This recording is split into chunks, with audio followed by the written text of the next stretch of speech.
ألا بذكر الله تطمئن القلوب. بسم اللہ الرحمن الرحیم۔ گزشتہ آخری نشست میں نے آپ سے عرض کیا تھا کہ قرآن پاک میں جو حرکات لگی یا اعراب لگے، اس میں حجاج بن یوسف کا ذکر بھی آیا تھا اور فراہیدی کا ذکر بھی آیا تھا کہ جن سے اللہ نے بہت زیادہ کام لیا اور انہوں نے حرکات کو باقاعدہ ایجاد بھی کیا اور حرکات بنی زبر زیر پیش کے حوالے سے یہ تقریباً تیسری صدی ہجری کا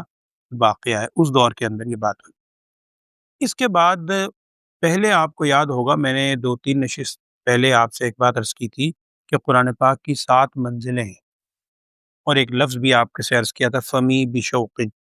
فاتحہ مائدہ یونس۔ تو قرآن پاک کی 7 منزلیں ہیں، چونکہ صحابہ اکرام اور بیشتر حضرات کا معمول تھا کہ وہ 7 دن میں قرآن پاک پڑھ لے، عرصے تک لوگوں کا معمول رہا۔ اب جب زمانہ آگے ہوا، یعنی تیسری صدی ہجری تو یہ ہے، اور چوتھی صدی ہجری میں جا کر غالباً یہ بات سامنے آئی کہ جب لوگوں کے لیے 7 دن میں قرآن مکمل کرنا ممکن نہیں رہا بیشتر لوگوں کا، اور انہوں نے پھر یہ چاہا کہ قرآن میں کچھ ایسی علامات ہم بنائیں کہ ہر ڈیلی روزانہ کے حساب سے ہم وہ مقدار پڑھ لیں اور ایک مہینے میں تقریباً ہمارے قرآن پاک مکمل ہو جائے گا۔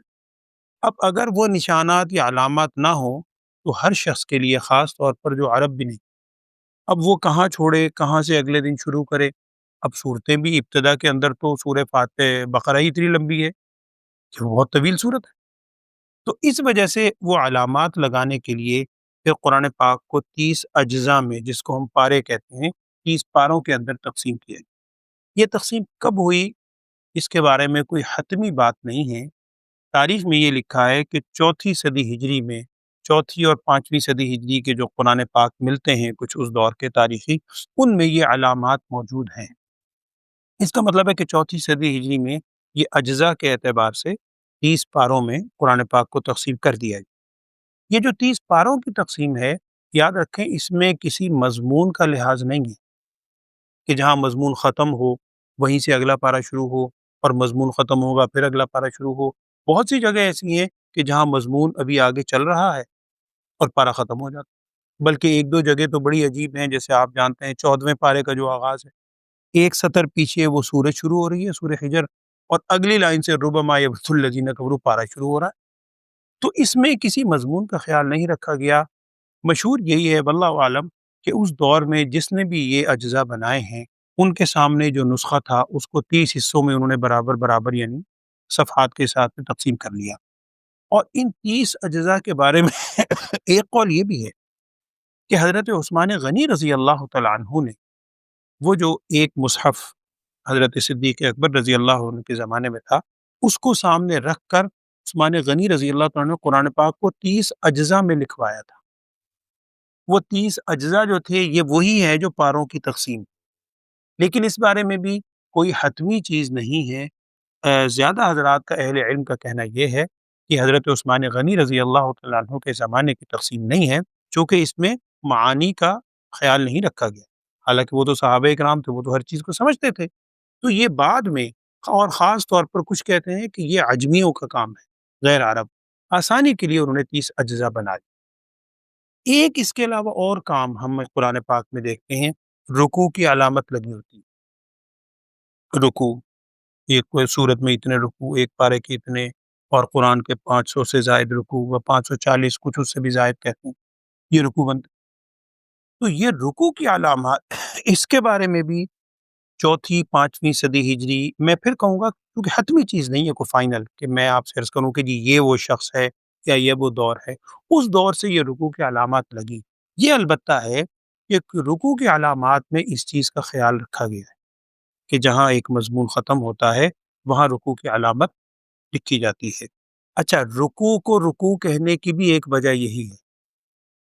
کہ حضرت عثمان غنی رضی اللہ عنہ کے زمانے سے ہی، بلکہ عمر فاروق رضی اللہ عنہ کے زمانے سے، رمضان میں تراویح کا باقاعدہ اہتمام شروع ہو گیا تھا، اور بڑی اہتمام کے ساتھ پوری 20 تراویح ہر روز پڑھی جاتی۔ تو اس وقت اب 20 تراویح میں جب قرآن پڑھا جاتا تھا، اب ظاہری بات ہے 20 رکعت پڑھنے کے لیے تھوڑی سی مقدار پڑھ کے رکوع کرنا ہے، پھر رکوع کرنا ہے، 20 رکعت پڑھنی ہے، ہر رکعت میں تھوڑی تھوڑی مقدار، تو اس میں وہ رکوع کی علامات کا خیال رکھا گیا یا لگائی گئیں۔ کچھ کہتے ہیں اسی دور سے ہیں، اس دور میں باقاعدہ نشاندہی نہ ہو، بعد میں آ کر تیسری چوتھی صدی ہجری میں اس کی بھی باقاعدہ نشاندہی کر دی گئی، اور وہ عین جیسے ہمارے ہاں سائڈ پہ لکھا ہوتا ہے، وہ اصل میں رکوع کی ہی علامت ہے کہ اس جگہ جا کے آپ رکوع کر سکتے ہیں۔ جب رکوع کریں گے تو ترتیب کے ساتھ آپ کو پڑھنے میں آسانی ہوگی، اور انسان کی ایک فطرت بھی ہے کہ اگر آپ درمیان سے کسی کو کہہ دینا کہ بھئی یہاں سے پڑھنا شروع کرو، تو وہ ذرا ایک دم سے مشکل لگتا ہے، اس کے لیے کوئی علامتیں ہونی چاہیے کہ کہاں رکوع کرے۔ اب رکوع حافظ کو، ہزاروں حافظ ہیں، لاکھوں، ان کو رکوع کی علامت یاد ہوتی ہے کہ یہاں میں نے رکوع کیا تھا، اب اس کے بعد اگلے رکوع سے میں پڑھوں گا،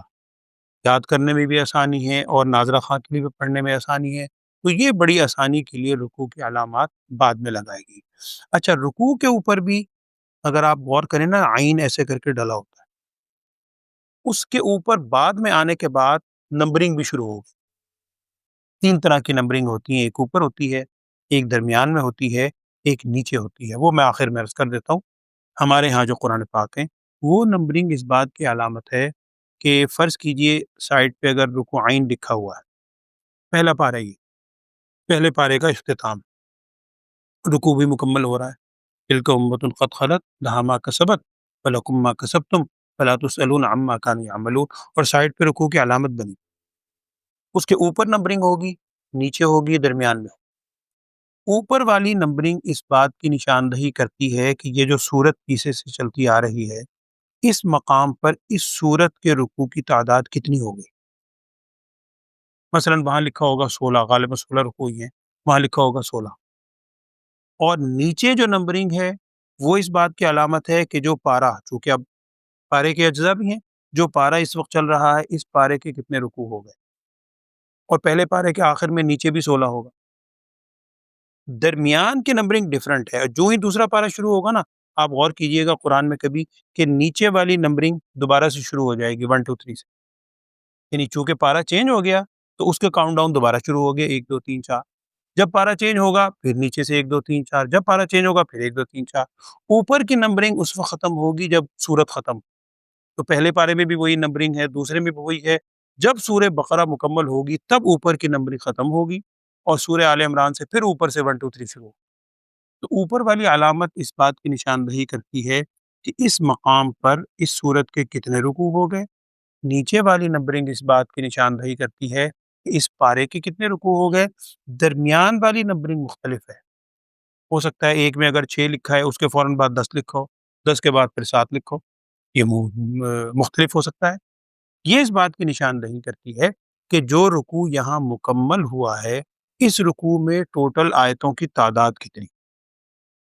یعنی یہ جو رکوع ختم ہو رہا ہے، اس رکوع میں 10 آیتیں ہیں، یا اس میں 6 ہیں، یا اس میں 20 ہیں، کتنی آیتیں، تو وہ نمبرنگ اس حوالے سے۔ تو یہ نمبرنگ رکوع کی علامات بعد میں بنی، پاروں کی اجزاء بعد میں ہوا، 5 چھٹی صدی میں، واللہ عالم، اور یہ جو اوپر نیچے نمبرنگ ہے یہ تو اس کے بھی بعد میں جا کے لگائیں۔ اس کے علاوہ اور بہت سی علامات ہیں قرآن پاک پر لکھی ہوئی کہ میں 1 2 نشستوں میں 1 2 بات اور عرض کر دوں گا۔ اللہ تعالیٰ ہمیں قرآن سے صحیح محبت اور قرآن کی یہ تو معلومات کی حد تک نہ رکھے، بلکہ قرآن کا عامل اور قرآن کا صحیح عالم بنائے، اور اس پہ عمل کی توفیق دے، آمین۔ وآخر دعوانا الحمدللہ۔